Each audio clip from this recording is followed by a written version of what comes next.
Live on your side at noon. Focused on you. Right now, U.S. Secretary of State Antony Blinken is in Israel. After he touched down, he spoke with Israeli Prime Minister Benjamin Netanyahu and confirmed the number of Americans killed in the war has risen to 25. Thanks for being here at noon. I'm Kate Quinn. This afternoon, the Israeli military is preparing for a ground assault on Hamas in Gaza to rescue the dozens of hostages being held in the Strip. NBC's Raf Sanchez brings us emerging stories of hostages and their families from Israel. Guys, good morning. All across the south of this country, we can see Israeli tanks massing for a potential ground invasion of Gaza. But with every passing hour, fears are growing for the hostages being held captive. 6 days into the worst hostage crisis in Israel's history, desperate families waiting for answers. I can only think about my family over there, Steen. What are they doing to them? There are at least 150 hostages, and there's still Americans unaccounted for. But some receiving the news they'd feared the most. That's your mom? Earlier this week, 66-year-old American Adrian Netta's family was on the phone with her when Hamas gunmen burst into her home. Her son, speaking to Lester Holt, still hopeful. We're waiting for you. We love you. We're waiting for you at home. But now, Netta's family confirming she's been found dead. The family had called on the U.S. and Israel to do everything they can to find the hostages. Secretary Blinken and a team in Israel this morning to push forward the search for Americans still missing. While Israel waits to learn their fate in the darkest hours still coming together, singing the national anthem in bomb shelters, and drawing strength from stories of heroism, including that of grandmother Rahel Edri. 5 terrorists burst into her home on Saturday. But quick-thinking Rahel decided to offer her captors food. So on the table here, you can see some of the food. And she told us they made her taste everything she gave them because they were worried she might have tried to poison it. Buying time for Israeli commandos to storm the house and set her free. I tell the hostages the whole country and the whole world cares for you. Don't show them you're afraid, she says. I'm so happy you're safe. A moment of hope in an hour with few of them. Now, traveling with Secretary Blinken here in Israel today is a senior U.S. official responsible for hostage rescues. The U.S. and Israeli governments are looking to come up with a joint plan to bring their citizens home. Guys. Right now, a Metro East couple is on their way home after being trapped in Israel. Jenny Robeck tells us her parents are set to touch down in the bi-state in just a few hours. Danny and Carmen Rowe were visiting Israel with their church when the attacks began. They eventually caught a flight out of Tel Aviv, but have spent the last 24 hours dealing with layovers in Greece, Germany, and France.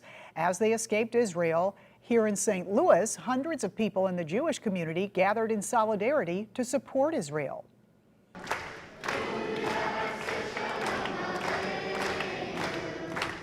Folks gathered at the Jewish Community Center last night to sing and pray for those in the conflict. Many have family and friends who joined the war effort.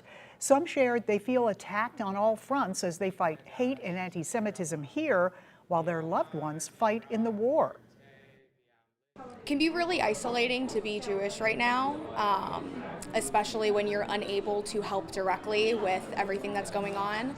I think it's really important as a Jewish community that we're all able to come together and support one another. The Jewish Federation of St. Louis joined more than 100 other federations to send $500 million to the front lines in Israel. You can read the latest on the Israel-Hamas war and donate to relief efforts. We have it all for you at ksdk.com. For a link to our stories, text the word Israel to 314-425-5355.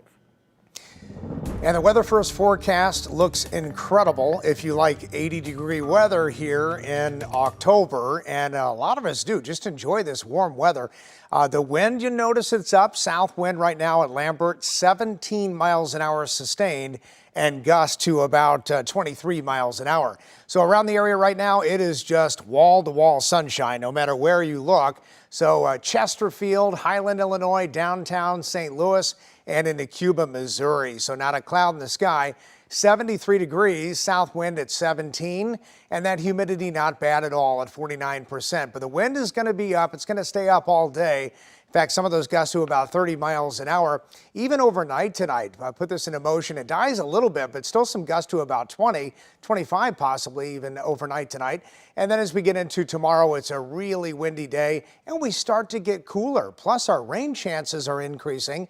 Showers, thunderstorms, maybe a strong storm or two. We'll talk a little bit more about that. Plus the chill in the air this weekend, Kay. All that coming up. All right, we'll see you in a few minutes. Thank you, Jim. Right now, we're working to learn more about a deadly shooting in Pine Lawn early this morning. It happened just before 1 a.m. near Jennings Station Road in Stratford. North County Cooperative Police tell us the man ran through a neighborhood before collapsing in a backyard. There was a heavy police presence for hours at the scene. It is now up to a jury to decide if any charges will be filed in a road rage shooting that happened earlier this week on Interstate 44. Police say a man was shot in the hand Tuesday morning on Bowles Avenue near Fenton. They took a suspect into custody. The St. Louis County prosecutor has now given that case to a grand jury. Right now, the Drug Enforcement Administration's St. Louis division is hosting a summit on fentanyl and opioid overdoses. Agents are meeting with families who've lost loved ones to fentanyl. It's a synthetic opioid prescribed by doctors to treat severe pain, but illegally manufactured versions are linked to many deaths. Today's summit is teaching families how to spread awareness of the problem and take action to prevent overdoses. Right now, you can weigh in on St. Louis City's plan to give Black residents reparations.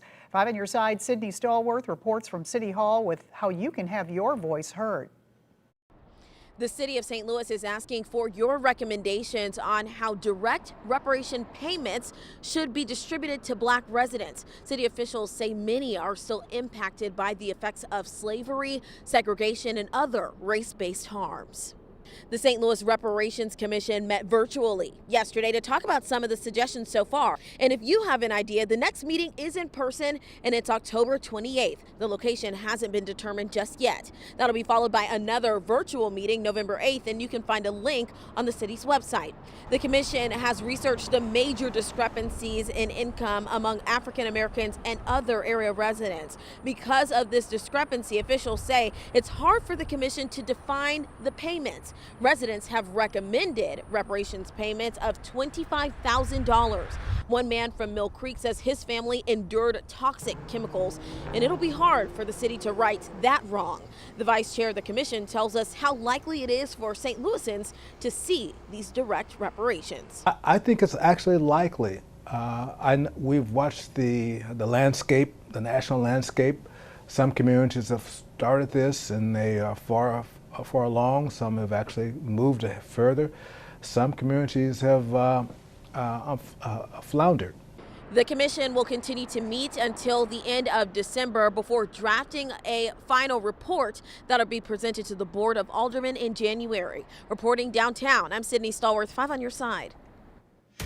A viral photo sparks concern among conservationists. We asked experts if they found this deer and what could happen to it. One strike expands. Negotiators in another suspend negotiations. We've got updates from the SAG-AFTRA and UAW picket lines.